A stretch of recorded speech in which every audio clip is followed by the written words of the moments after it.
Hello Lakers fan, if you are one of those who are always up to date with the news about our Lakers, then you need to stay tuned to what is coming up on our Lakers news channel. I am preparing exclusive coverage on the possible signings of Lakers, and what I can tell you is that rumors are catching fire on social media, and if you don't want to miss any information, stay tuned. We have exclusive news every day. If you are a true Lakers and don't want to be left out of the news, be sure to subscribe. Subscribe to the channel and turn on notifications. Let's go to the video. LeBron James hopes Lakers will be better prepared for Timberwolves' physicality in Game 2. LeBron James knows he's closer to the end of his legendary career than the beginning. That's why he's not taking this playoff run for granted, not for a second. With 4 championship rings to his name, James recognizes that this season could very well be his last real shot at a 5th. The roster around him is strong, and with a dynamic co-star in Dončić, the Lakers have the tools to make a deep postseason push. But standing in their way is a tough Minnesota Timberwolves squad that took Game 1 with a dominant performance on both ends of the floor. The Lakers came out strong in Game 1, jumping to an early lead fueled by a scoring burst from Dončić. But things shifted quickly in the second quarter. Minnesota found their rhythm in transition and lit it up from beyond the arc, building a double-digit lead. Despite a Lakers push in the third, the Timberwolves closed the door in the fourth with another big run. For LeBron, defense wins championships, and he didn't mince words about the areas the Lakers need to clean up. Obviously, we have to be better at contesting the shots we can control. I don't think we did a good enough job after the first quarter, James said. They absolutely torched us in that second quarter, 38-20. Giving up 21 threes, over 20 fast break points, second chance buckets, that's on us. Those are fixable things. He added, "We know they've got a bunch of sharpshooters, guys who can knock it down from the perimeter. We've got to be more physical on closeouts, identify who the shooters are, and body up when it matters." James emphasized the need for focus in preparation, saying the team would hit the film room, study what went wrong and what they did right, and make the necessary adjustments ahead of Game 2. When it comes to physicality, LeBron made it clear, Minnesota brought the heat, and the Lakers have to match that intensity. When you play a team like Minnesota, you have to bring the physicality. That's their brand of basketball, he said. Maybe it took one playoff game for us to really feel that level of intensity, that level of physical play. But that's how they compete. We've got to be ready to respond, and we will be, come Tuesday night. The Timberwolves made it a point to leave their mark on every possession, and there were stretches where the Lakers struggled with the defensive pressure. It led to too many easy looks for Minnesota, something LA can't afford to repeat. With Game 1 in the rearview, LeBron and the Lakers have a golden opportunity to regroup, lock in, and even the series. It's far from over, but they've got work to do. LeBron James praises Anthony Edwards ahead of first-round showdown. Throughout his career, LeBron has seen countless stars rise in the league. And as he nears the twilight of his own journey, he hasn't shied away from giving flowers to the next generation. Before the series even tipped off, James had high praise for Timberwolves guard Anthony Edwards, proof that he not only respects his opponents, but recognizes the greatness that's coming up next. The road ahead, adjustments, leadership, and the pressure to deliver. LeBron's message wasn't just about tactics, it was about urgency. At 40 years old, he's fully aware that moments like these don't come around often. That urgency is trickling down through the locker room. The Lakers know the margin for error is slim, especially against a young, hungry team like the Timberwolves. Behind the scenes, sources close to the team revealed that there was a sense of quiet intensity at practice following Game 1. Veterans like LeBron and Anthony Davis reportedly spoke up in team huddles, emphasizing communication, effort, and staying locked in for all 48 minutes. Head coach Darvin Ham echoed that sentiment during a post-practice press conference. "We've got to be better, bottom line," Ham said. Minnesota came in with the right mindset, and they imposed their will. But that's just one game. We have the talent, the leadership, and the experience to bounce back. Spotlight on Luka and defensive challenges. One of the biggest talking points around Game 1 was the explosive yet inconsistent performance from Dončić. He started hot, but the Timberwolves' defense eventually wore him down with double teams and physical perimeter pressure. Minnesota's Jaden McDaniels played a crucial role in that effort, earning praise for his lockdown defense and ability to disrupt the Lakers' offensive rhythm. Analysts have pointed out that Dončić will need more support from the Lakers bench in Game 2. D'Angelo Russell and Rui Hachimura, for instance, struggled to find their groove, combining for just 12 points. If the Lakers hope to shift the momentum, secondary scoring and more balanced ball movement will be key. Minnesota's rising confidence and Edwards' star turn.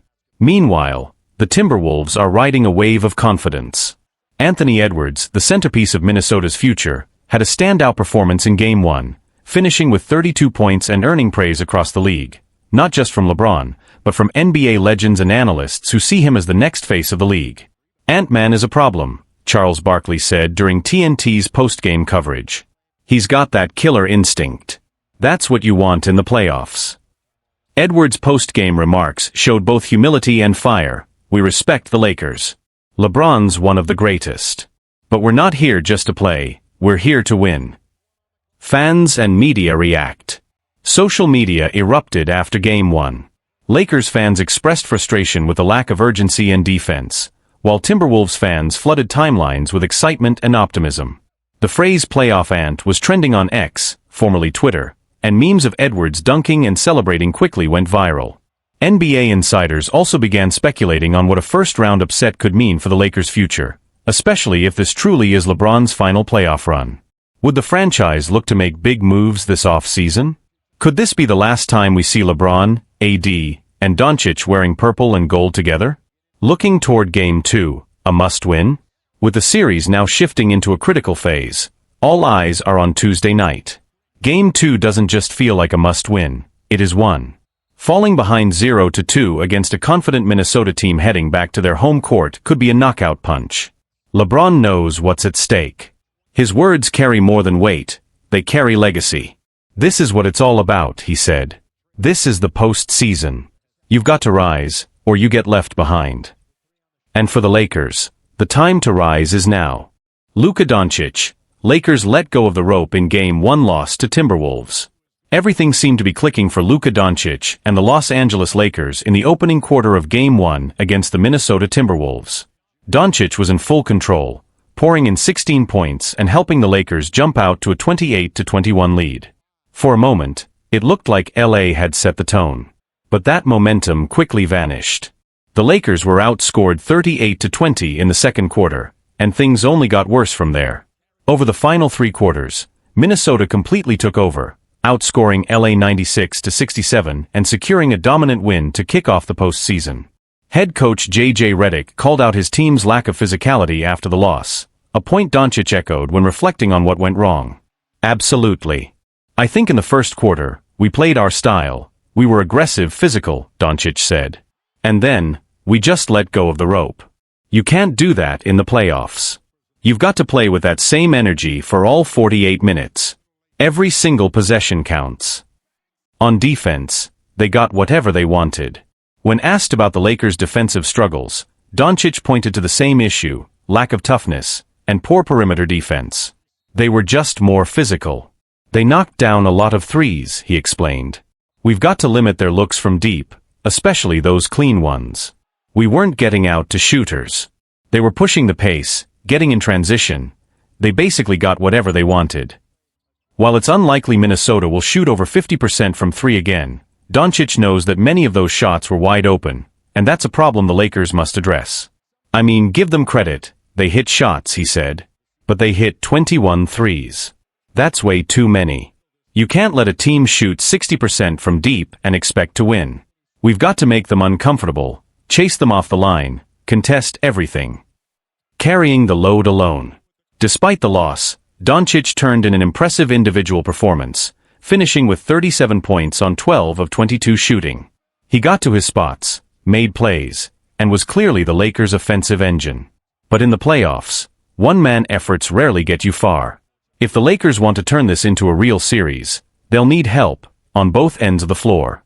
What did work, and what needs to carry over? Late in the third quarter, the Lakers showed signs of life, cutting into the Timberwolves' lead with a small run.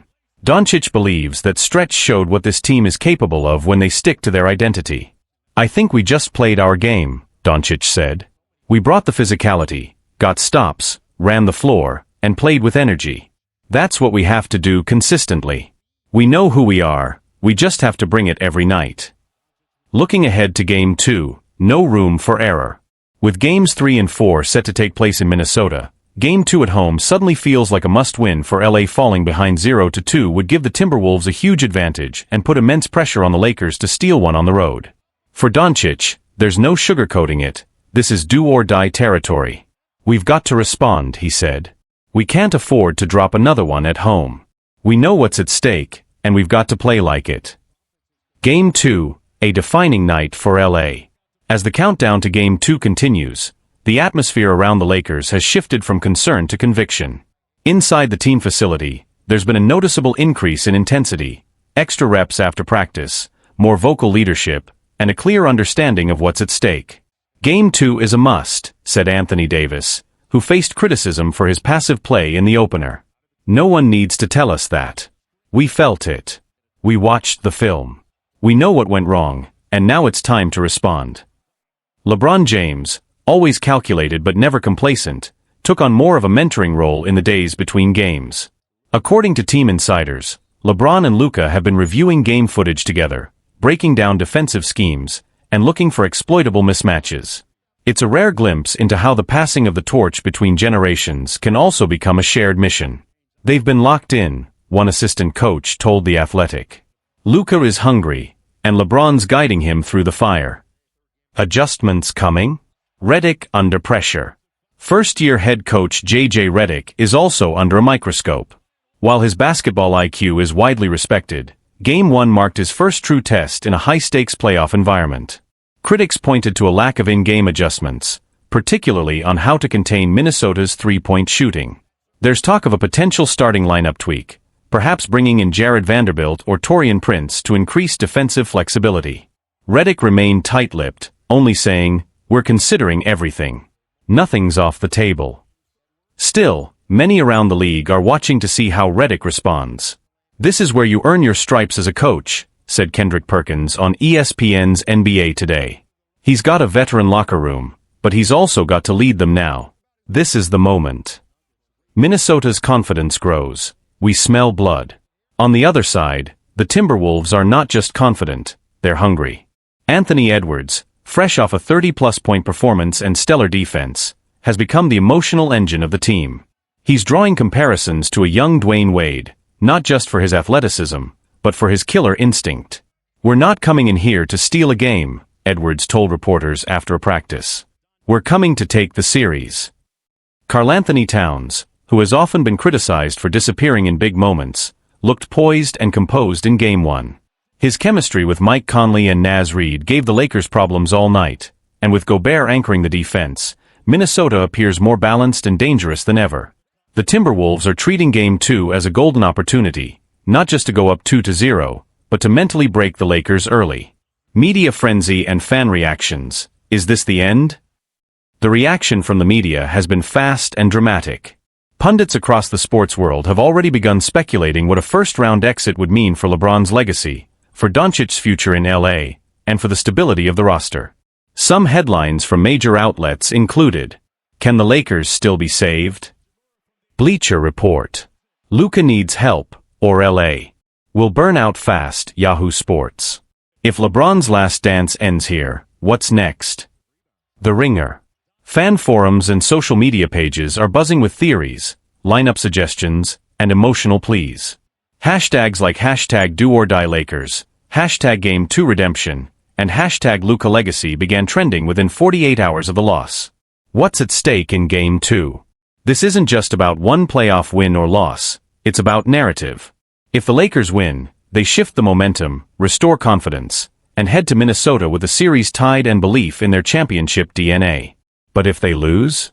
It could mark the beginning of the end for this version of the Lakers. For Luka Dončić, it's a moment to prove that he's not just a superstar, but a leader.